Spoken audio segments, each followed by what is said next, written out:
शिल्पा की आदतें ठीक नहीं थी। वो ना बोलने से पहले कुछ सोचती और ना ही कुछ करने में। उसकी इस आदत से सभी परेशान रहते। बहन, घर पर मेहमान आए हैं और शक्कर खत्म है, थोड़ी शक्कर दे दो, मैं बाजार जाऊंगी तो ले आऊंगी।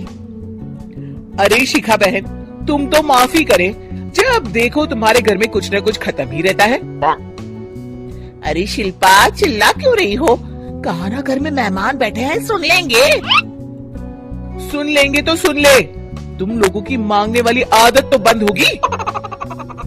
अच्छा शिल्पा, ना दो शक्कर, लेकिन बात तो अच्छे से करो। एक कटोरी शक्कर के लिए तुमने मेरी बड़ी बेइज्जती कर दी। शिल्पा बड़बड़ाते अंदर चली जाती है तो शिखा भी घर चली जाती है।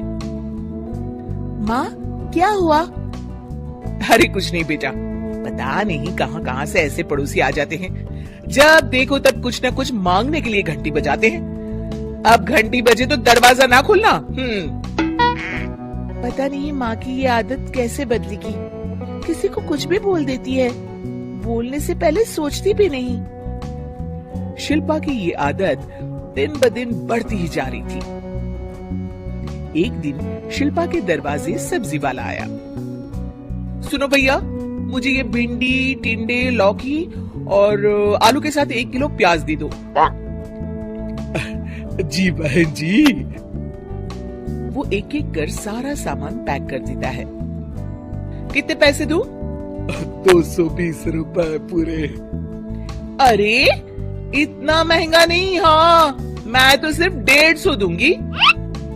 नहीं नहीं, पैसे तो पूरे लूंगा, नहीं तो सब्जी वापस कर दो। ऐसे कैसे वापस कर दूंगी? मैं तो एक भी सब्जी वापस नहीं करूंगी। और हाँ, रही बात पैसों की, तो लेना है तो 150 ले लो, वरना मेरे मोहल्ले में घुसने तक नहीं दूंगी। हाँ। अरे नहीं नहीं बहन, हम लोग गरीब लोग हैं, ऐसा ना करो। पकड़ो ये 150 और दफा हो जाओ। शिल्पा की बेटी अंदर से ये सब देख रही थी। शिल्पा, तूने तो हद कर दी। बेचारा गरीब आदमी, उसका तो गुजारा ही इसी से होता है। बोलने से पहले सोचा कर बेटा। माँ आप चुप रहो, घर चलाना बच्चों का खेल नहीं। और वैसे भी इतनी महंगी सब्जी थोड़ी ना होती है। आपको तो सिर्फ खाने से मतलब है, लेकिन मुझे तो सब सोचना पड़ता है ना। शिल्पा की सास ये बात सुनकर दुखी हो जाती है। शिल्पा की बेटी शिल्पा की ये सारी बातें सुन रही होती है। शिल्पा की बेटी एक दिन माँ से कहती है, माँ, ओ माँ, जरा यहाँ तो आना। ओहो, क्या हुआ? क्यों चिल्ला रही हो ऐसे बेटा? हुआ क्या? ये देखिए मेरी स्कूल की ड्रेस कितनी गंदी हो गई है, इसे कौन धोएगा? लेकिन ये तो साफ है बेटा, मैंने अपने हाथ से खुद साफ किया है। माँ, ये ड्रेस इतनी गंदी है कि मैं इसे पहन ही नहीं सकती। चलो, मुझे बाजार से नई दिलाओ। शिल्पा दुखी हो जाती है और वहाँ से चली जाती है कि तभी सामने उसकी सास मिल जाती है। शिल्पा, अरे ओ शिल्पा, ये क्या सब्जी बनाई है? ऐसे भी कोई सब्जी बनाता है? शिल्पा सास की इस हरकत से सख्ते में आ जाती है। अरे माँ को तो मैं जो बना दूं उन्हें वो पसंद आ जाता था, फिर आज वो ऐसा व्यवहार क्यों कर रही हैं? शिल्पा कुछ समझ पाती कि थोड़ी ही देर में उसका पति आ जाता है।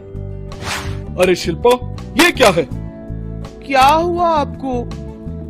ये मेरी अलमारी पूरी अस्त व्यस्त है, तुमसे कोई काम नहीं होता है। सारा दिन पता नहीं क्या करती रहती हो। अरे मैंने तो सारी अलमारी साफ रखी है। इसे तुम साफ कहती हो? ये तो पूरा कूड़ादान लग रही है।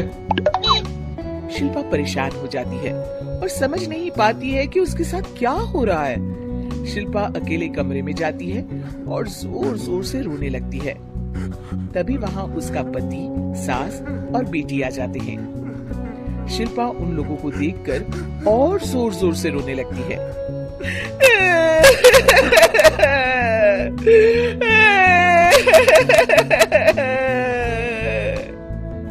कि तभी उसकी सास उससे कहती है, क्या हुआ?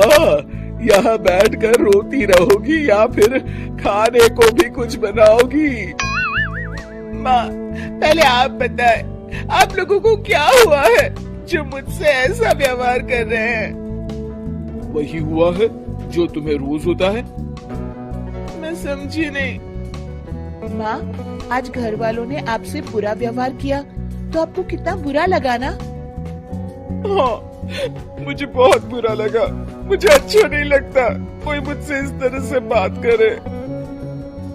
सही कहा शिल्पा, जो चीज तुम्हें खुद के लिए अच्छी नहीं लगती वो तुम्हें दूसरों के साथ भी तो नहीं करनी चाहिए। बेटा, हम तुम्हारे अपने हैं, फिर भी तुम्हें अपनों की बात का बुरा लगा। लेकिन सोचो, जिन बाहर के लोगों से तुम ऐसा व्यवहार करती हो उन्हें कैसा लगता होगा। हाँ माँ, आप सच कह रही हैं। मैं आप लोगों से माफी मांगती हूँ। मुझे कड़वा नहीं बोलना चाहिए। मैं समझ गई, मैं आपकी हूँ इसलिए आप लोगों ने मुझे सुधरने का वक्त दिया और मेरा साथ दिया। लेकिन जिन बाहर के लोगों से मैं बुरा व्यवहार करती आई, वो लोग मेरे कड़वे बोल से कितने दुखी होते होंगे। मैं वादा करती हूँ, आज से ऐसा व्यवहार किसी के साथ नहीं करूंगी। सीख, हमें दूसरों के साथ वैसा ही व्यवहार करना चाहिए जो हम खुद के लिए अपेक्षा करते हैं।